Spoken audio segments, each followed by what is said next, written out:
इतिहास अपूर्ण आहे. लोकमान्य टिळक तुमचे कार्य असे खास आहे. अन्यायाविरुद्ध, गुलामगिरी विरुद्ध पेटून उठून आपली ज्वलंत लेखन आणि विचाराद्वारे जनतेला स्वराज्याचे बाळ पडू पाजणारे, सार्वजनिक उत्सवाच्या माध्यमातून समाजामध्ये एकात्मतेची भावना निर्माण करणारे महान स्वातंत्र्य सेनानी म्हणजे लोकमान्य बाळ गंगाधर टिळक. लोकमान्य टिळक यांचा जन्म 23 जुलै 1856 रोजी रत्नागिरी जिल्ह्यातील चिखली या गावी झाला. त्यांचे मूळ नाव केशव असे होते. बाळ हे त्यांचे टोपण नाव. टिळक हे अत्यंत हुशार विद्यार्थी होते. गणितामध्ये त्यांना विशेष गती होती.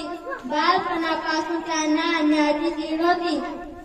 स्वराज्य हा माझा जन्मसिद्ध हक्क आहे व तो मी मिळवणारच, अशी सिंहगर्जना त्यांनी केली. त्यांच्या या सिंहगर्जनामुळे स्वराज्याचा नवा मंत्र सामान्य जनतेच्या हृदयापर्यंत जाऊन पोहोचले. लोकमान्य टिळकांचे लेखणी म्हणजे जणू तलवार होती. त्यांच्या वक्तृत्वाला धार होती. जनतेची वैचारिक देवाणघेवाण करणारे लोकमान्य नेते होते. त्यामुळेच त्यांचे तेजस्वी व्यक्तित्व प्रतिमा केवळ महाराष्ट्रापुरती मर्यादित न राहता भारतभूमीतील प्रत्येक देशभक्ताला ताकद देत राहिली. कोणाचीही भीड न बाळगता आपले मत परसतपणे मांडण्याची ताकद त्यांच्याकडे होती. आपल्या ध्येयापासून ते कुठेही मागे हटले नाही.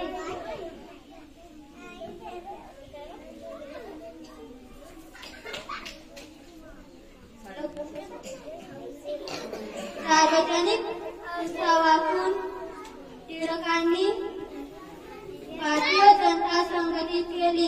स्वराज्य स्वदेशी बहिष्कार व टीका करत राष्ट्रीय शिक्षण हा चतुसूत्री कार्यक्रम हाती घेतला. भारताला स्वातंत्र्य मिळवून देण्यासाठी आपला देह दिला. लोकमान्य टिळक हे नाव ऐकल्यावर आधी दूर अभिमानाने भरून येते. असे तेजस्वी कार्य त्यांचे आहे.